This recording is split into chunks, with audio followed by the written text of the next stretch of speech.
Before the break, I told you about the rise of far-right extremism in this country and how Project 2025 would protect rather than fight those forces. Joining me now is Barbara McQuaid, former United States Attorney for the Eastern District of Michigan. She's the co-host of Sisters in Law, the author of the book Attack from Within, How Disinformation is Sabotaging America. Barbara, you are the perfect person to talk to about this because as a U.S. attorney, you actually dealt with far-right extremism and militias. In fact, in your home state of Michigan, there are many of them that are quite active. They were involved in a plot to kidnap your governor. I just want to be clear, under the law, an armed militia that is doing things that feel like enforcement of the law or upholding of the law is not legal in America. You can't actually do that. They're gun clubs, basically. Exactly right, Allie.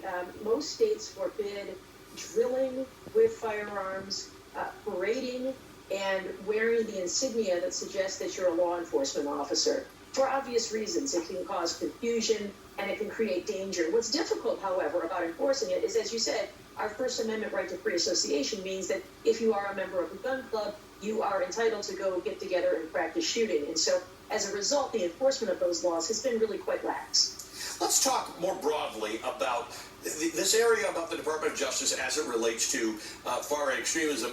As far as Project 2025 goes, it's a little more nuanced and a little more coded than some of the other areas like abortion where it speaks openly about it. There's a sense in here that the government has gone awry in concentrating on far-right violent extremism in America and should be refocused on other things, and it does talk about DEI and affirmative action. Sounds nonsensical to me that they would like the FBI involved in stuff like that, but it also seems to ignore what is emerging and has emerged as the major national security threat in this country. Experts like yourself and others say domestic violent extremism is, in fact, our major national security threat.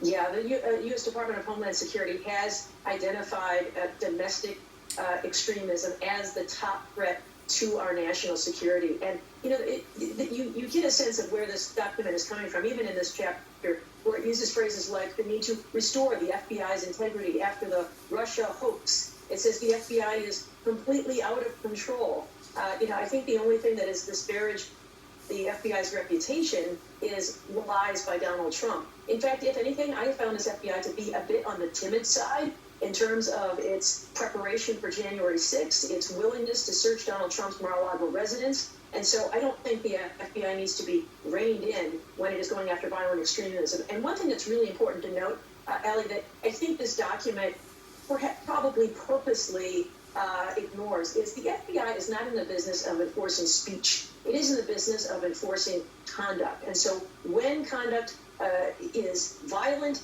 that's when the FBI gets involved. It's not enough that you said something unpleasant to your school board member. It's when you are threatening to kill them that the FBI might get involved. Let's talk broadly.